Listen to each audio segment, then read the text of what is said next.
Se você já passou em algum momento pela escola bíblica dominical, se você fez o curso Os Caçadores dos Oráculos Perdidos, né? Se você já assistiu alguma aula de bibliologia, nossa, se você esteve na escola dominical hoje, você já deve ter passado por esse gráfico que eu vou mostrar para você agora, sobre o edifício teológico. Tá? A questão é que todos nós teologizamos, todos nós fazemos teologia. Todos, indistintamente, consciente ou inconscientemente, todo mundo teologiza. Todo mundo edifica conceitos sobre Deus, sobre a realidade, sobre si mesmo, sobre o que é o homem, o que é o outro, o que é o próximo. Todos nós perguntamos o que é a verdade, a questão do mal e do sofrimento, o que acontece após a morte. Todo mundo lida com essas questões essenciais da vida de uma forma ou de outra. O ponto é, quais são os pressupostos utilizados e como estamos construindo esse edifício? Essa é a questão aqui. O apóstolo Paulo vai falar lá em 1 Coríntios capítulo 3, versículo 10, que quando ele está falando, inclusive, ele está alertando a igreja de Corinto sobre divisões na igreja, ele fala assim, olha, não faz o menor sentido falarmos de divisão na igreja, essa preferência, eu prefiro Paulo, eu prefiro Apolo, eu prefiro Pedro, eu prefiro Jesus, porque todos nós edificamos sobre um único e mesmo alicerce que é, pode falar alto, que é Jesus Cristo. Esse é o único alicerce possível. E aí ele continua assim, mas cada um veja lá como vai edificar sobre esse alicerce. Se vai usar pedras preciosas, ouro, prata, ou se vai utilizar madeira, feno ou palha. Porque no dia, e ele fala dia com D maiúsculo, ou seja, no dia em que o Senhor voltar, essas obras ficarão aparentes. Esse viver, esse edifício ficará aparente. Quando a gente fala de edifício teológico, não é só conhecimento teológico. A gente fala de um conhecimento aplicado, de um viver também. É interessante isso que Paulo fala, porque está em consonância com aquilo que ele está falando na carta de Tessalonicenses hoje. A gente já vai entrar na carta daqui a pouquinho. Mas o que Paulo está falando aqui em 1 Coríntios, no caso, é que Jesus é a chave para o conhecimento de Deus e o fundamento da fé. Porque ele está falando aqui, olha, toda edificação que se necessita de fundamento e necessita de fundamento, ela precisa de um fundamento sólido, ela precisa de um fundamento correto, com bons materiais. Não adianta você usar qualquer coisa. Para você construir um edifício, você precisa ter um alicerce, e esse alicerce tem que ser um alicerce correto. E no que diz respeito à teologia, no que diz respeito a falar de Deus, sobre Deus e outras coisas mais, não adianta eu construir um edifício teológico baseado naquilo que eu acho que Deus é. Mas essa ideia de que é Deus quem diz quem Ele é e o que é a realidade, por Ele ser o Criador de todas as coisas, Ele diz quem Ele é. Essa é a questão. É isso que Paulo está falando aqui em 1 Coríntios, é o que ele vai falar aqui em 1 Tessalonicenses. E é interessante ver que o Senhor Jesus mesmo, ele toca nesse assunto o tempo todo nas Escrituras. Você vai lá para o Evangelho de João, ele vai falar lá, um dos textos mais mal utilizados, né, especialmente dentro dos ideários políticos, tanto à direita quanto à esquerda nos últimos anos. Conhecereis a verdade vos libertará. João capítulo 8, versículo 32. O texto mal utilizado, tirado fora do contexto. Eu já mencionei isso aqui. Jesus vai falar em outro momento, né? João 14,6. O que diz lá em João 14,6? Eu sou o Vamos lá, gente. Vamos lá, tirar as teias de aranha da nossa memória bíblica aí. O que diz João 14,6? Eu sou o caminho, a verdade, a vida. Ninguém vem ao Pai se não por mim. Ninguém pode conhecer o Pai, ninguém pode conhecer a Deus se não for por mim. E quando você segue um pouquinho depois ali, no mesmo capítulo, tem aquele papo um tanto quanto curioso de Jesus com Filipe, um dos discípulos, em que Filipe, depois de ter ouvido isso, ele fala assim, Senhor, mostra-nos o Pai, isso vai bastar, isso vai resolver o problema. Você lembra o que Jesus responde para ele? Tem uma música que eu gosto demais, não vou cantar, tá? Não se preocupe. Cantata Eram 12, Vencedores por Cristo. Filipe o Prático. É sobre esse texto aqui. E Filipe, é quase como se Filipe estivesse rememorando, né, aquela dor de perder o que aconteceu com Jesus? Por que ele morreu? E não sei o quê, papapá, onde vai parar essa história e tal? E chega no momento em que a palavra, em que o refrãozinho, ou o ponto de guinada da música é justamente essa frase.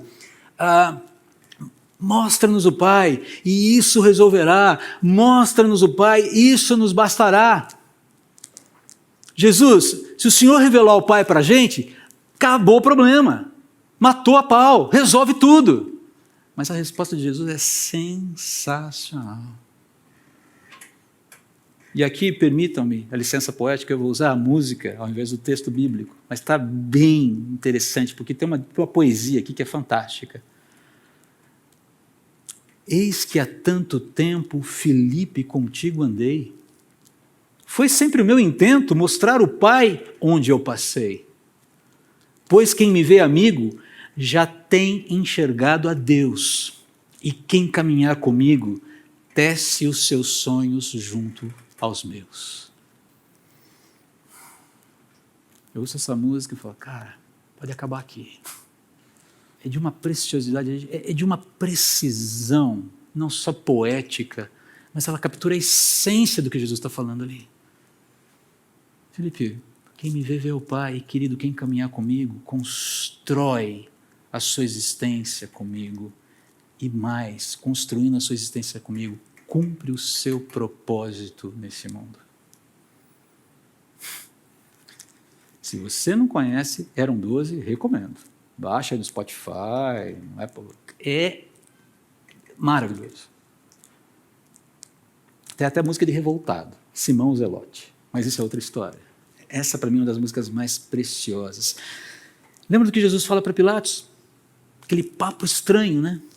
Para essa razão vim ao mundo, para dar testemunho da verdade. Todos os que são da verdade me ouvem. CNH de Deus. É Ele quem diz quem Ele é e o que a realidade é. Não tenho o direito de ficar alterando isso, mudando isso. Mas eu acho que pode continuar achando, fique à vontade.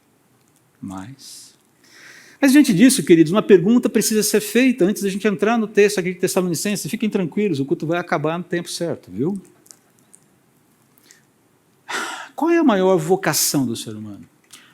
O pessoal da EBD, quieto. Eles já sabem a resposta.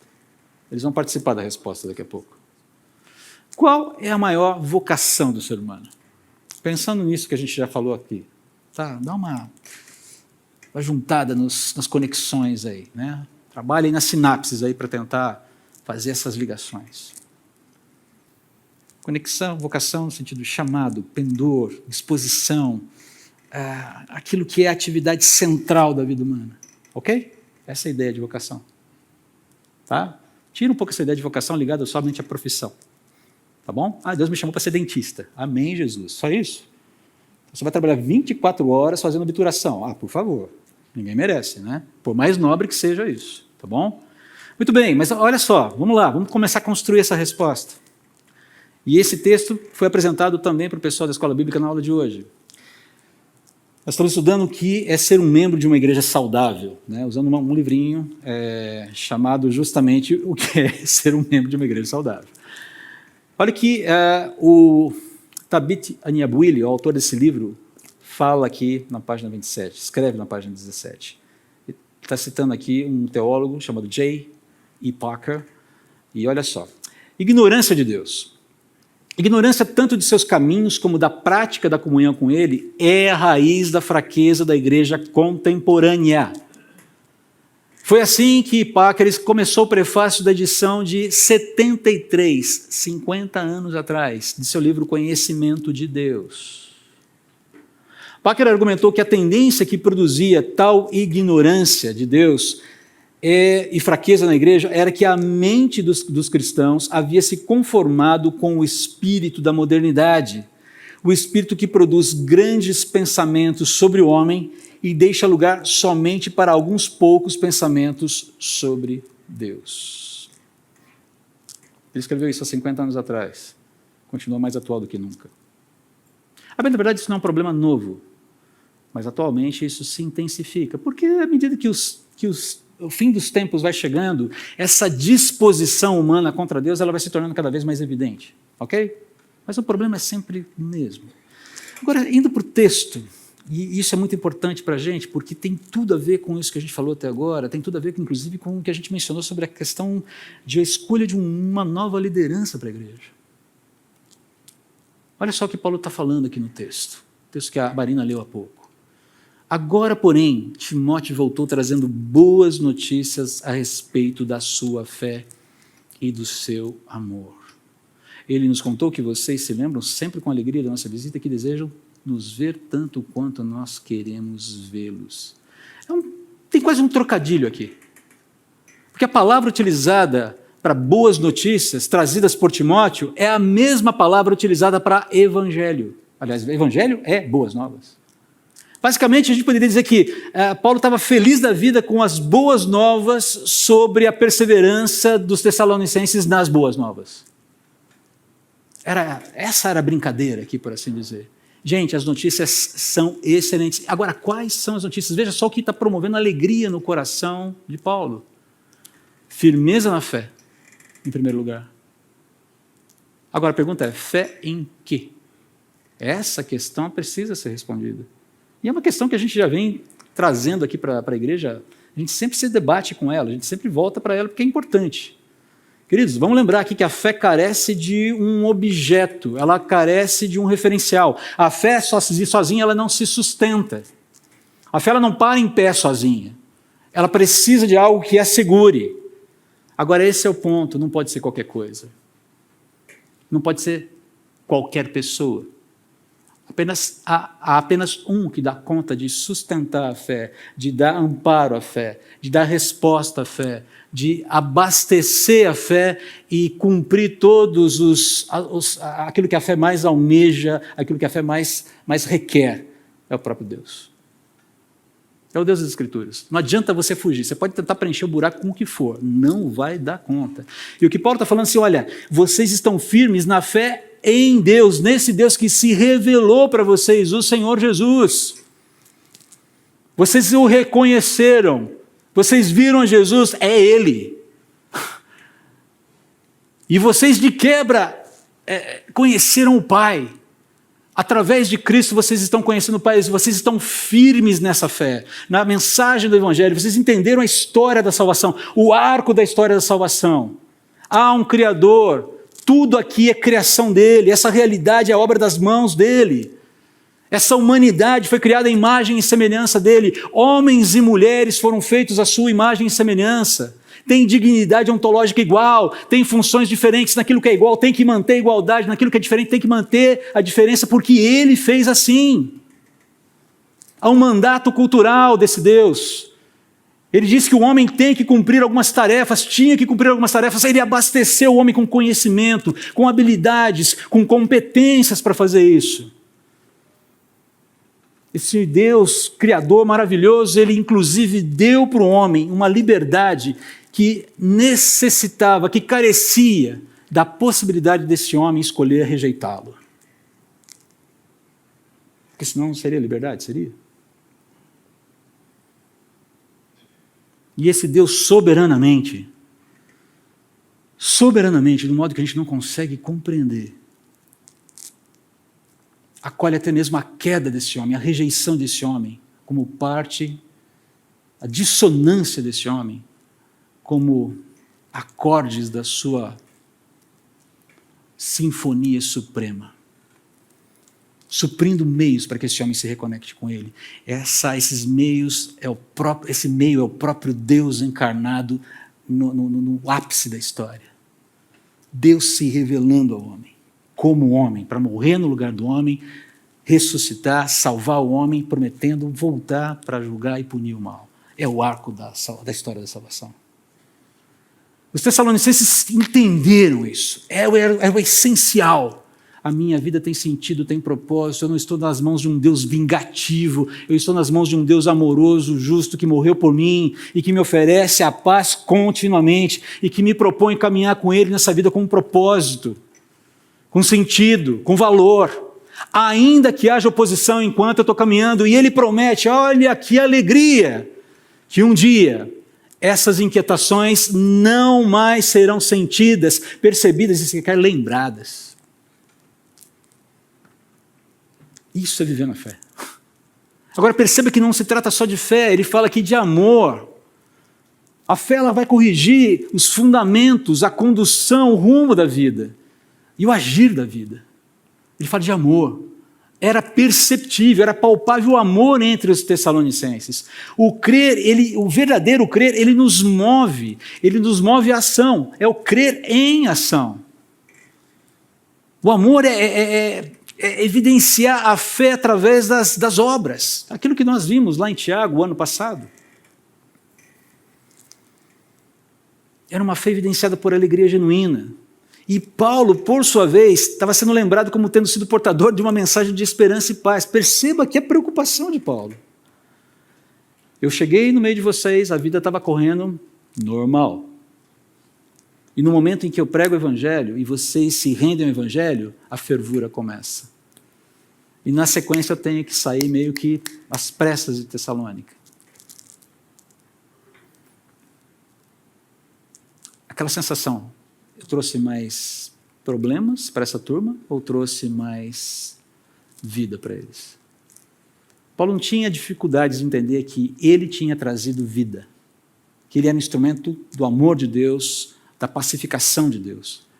Mas ele temia que ele pudesse estar sendo lembrado como alguém que trouxe mais perturbação do que pacificação. E quando Timóteo volta, Timóteo fala, cara, o pessoal tem uma lembrança ótima de você. E, gente, lembrem-se do que aconteceu. A fervura, o pau rolou solto ali, desculpa a expressão, mas o pau rolou solto ali em Tessalônica. E os novos crentes sofreram por conta disso. Foram parar na delegacia. Terminou na delegacia. Prenderam gente. Paulo teve que sair escondido, porque senão... E esse povo falou, não, Paulo, o pessoal lembra com carinho de você. Lembra como você como um instrumento de Deus para trazer a mensagem de esperança, reconciliação e paz. Não como um causador de problemas que não tinham sido experimentados até a pregação do Evangelho.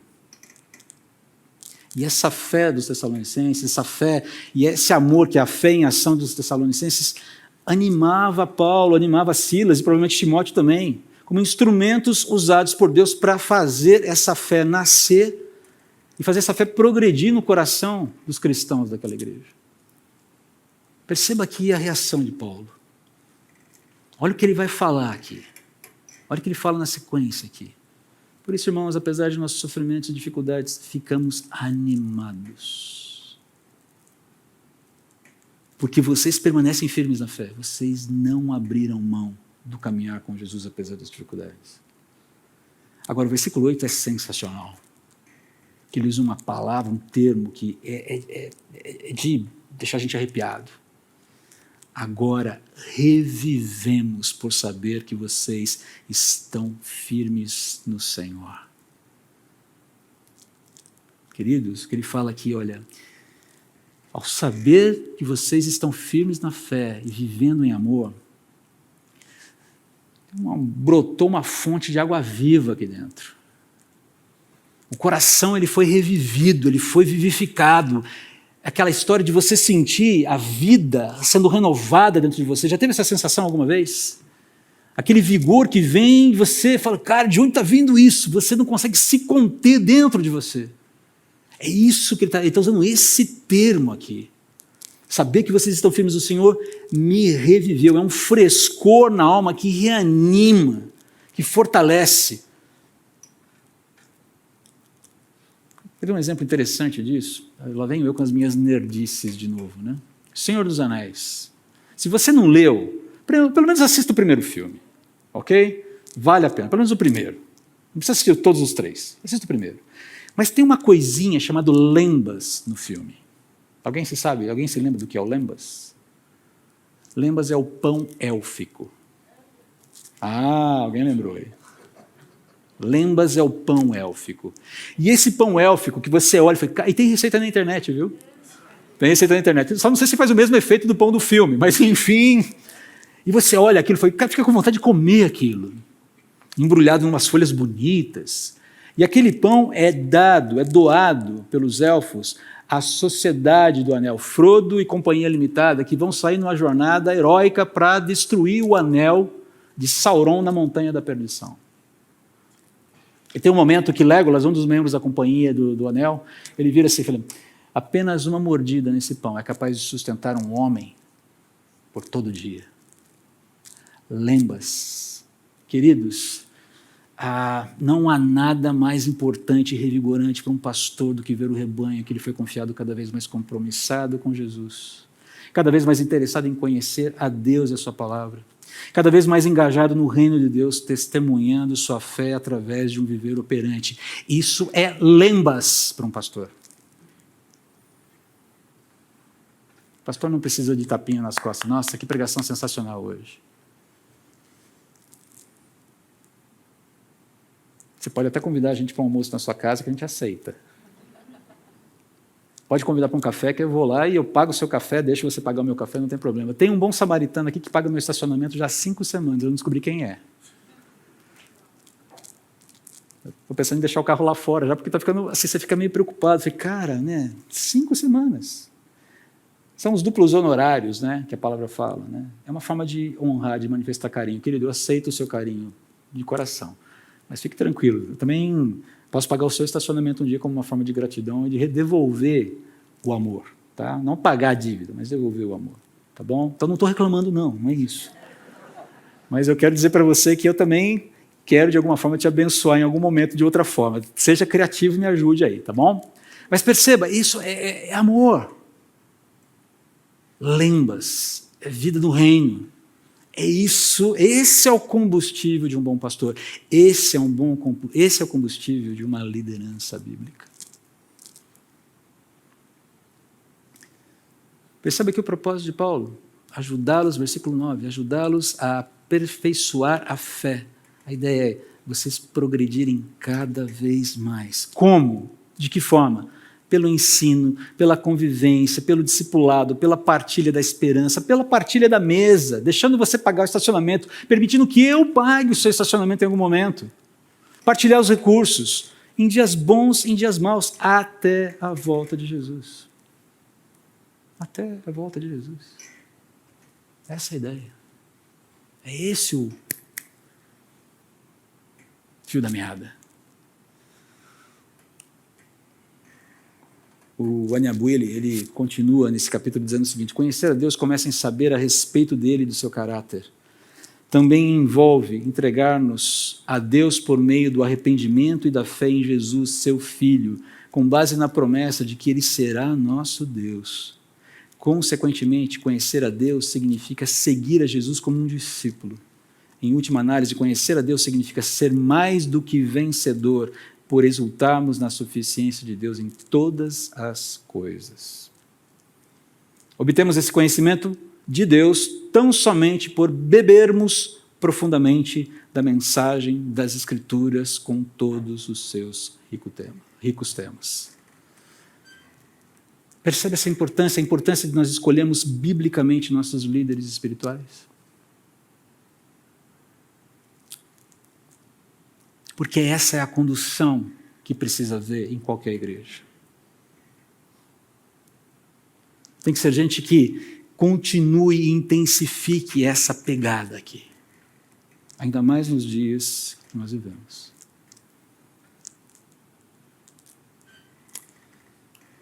E Paulo termina com uma oração. É uma oração aqui. Ele está terminando, ele está fechando essa longa declaração de gratidão com uma oração que, permitam-me, eu quero que seja a minha oração, a nossa oração como liderança da Subemema pela nossa igreja. Ele termina essa manifestação de gratidão como um pastor que todo bom pastor deve ser. Com o cuidado que todo bom pastor deve ter pelo seu rebanho. Que Deus nos encaminhe nesses propósitos de crescimento. Que o amor dos pastores e líderes dessa igreja cresça pelo seu rebanho. E que o amor desse rebanho cresça pelos seus pastores e líderes.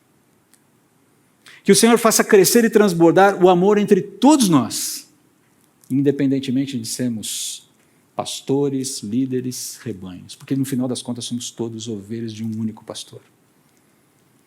E como resultado, que Deus, o nosso Pai, torne o nosso coração forte, torne o nosso coração irrepreensível e verdadeiramente compromissado com Ele até a sua volta. É isso que significa ter um coração santo. Queridos, qual é a maior vocação do ser humano? E os alunos da Escola Bíblica Dominical respondem, agora vocês podem falar. E os alunos da Escola Bíblica Dominical respondem, a maior vocação do ser humano é conhecer a Deus. Conhecer não só no aspecto intelectual, relacional, conhecimento aplicado. Entendam, maior vocação, não a única, a maior, aquela que está no centro do viver. Conhecer a Deus e se relacionar com Ele. Essa é a nossa maior vocação. Deve ser a nossa maior vocação. Só assim nós conseguiremos cumprir, ou conseguiremos satisfazer os mais profundos anseios do nosso coração. Ter sido feito à imagem e semelhança de Deus significa ser feito para Deus e para se satisfazer em Deus. E quando nós fugimos desse propósito, nós podemos até ter episódios de contentamento, satisfação e preenchimento. Mas jamais, jamais, aquele contentamento, aquela paz, aquela esperança que sustenta a vida em qualquer tempo. Vamos orar. Senhor, nós te agradecemos porque nós podemos caminhar contigo. O Senhor nos provê tudo o que necessitamos para essa caminhada. Nada nos falta. E o Senhor, como bom pastor, sabe como alegra o coração ver quando a firmeza na fé e a demonstração dessa firmeza através de atos de amor podem ser constatados, evidenciados na vida de uma comunidade. Eu te agradeço porque nós temos já evidenciado isso na vida dessa igreja. Mas continua a fazer, Pai. Continua a operar essa mudança. Continua a tratar a mudança que precisa ser constante até que o Senhor Jesus volte. Não queremos ficar estagnados, aguardando a volta de Jesus ou esperando alguma outra coisa acontecer. Não queremos ser observadores da história, queremos ser participantes do teu protagonismo na história. O Senhor é o protagonista, nós somos coadjuvantes, mas queremos participar, ó Pai, dessa história. Ativamente, não passivamente. Ajude-nos, por favor. Fortalece a nossa fé, que nosso coração, de fato, no dia da visitação final, seja encontrado forte, seja encontrado irrepreensível e verdadeiramente compromissado contigo. Nos ajude nessa caminhada. Ela vale a pena. Mais uma vez eu quero te agradecer pelos meus irmãos presbíteros que caminharam, que combateram um bom combate até aqui, e que continuam combatendo o bom combate de uma outra forma agora. E que o Senhor levante, encoraje esses novos nomes que precisam assumir a frente, assumir a responsabilidade de cuidar do rebanho ao nosso lado, ao meu lado e ao lado do Cláudio Duarte. Tem misericórdia de nós, porque precisamos de ajuda e o Senhor sabe disso. Seja conosco. Aplane os nossos caminhos em nome de Jesus. Amém.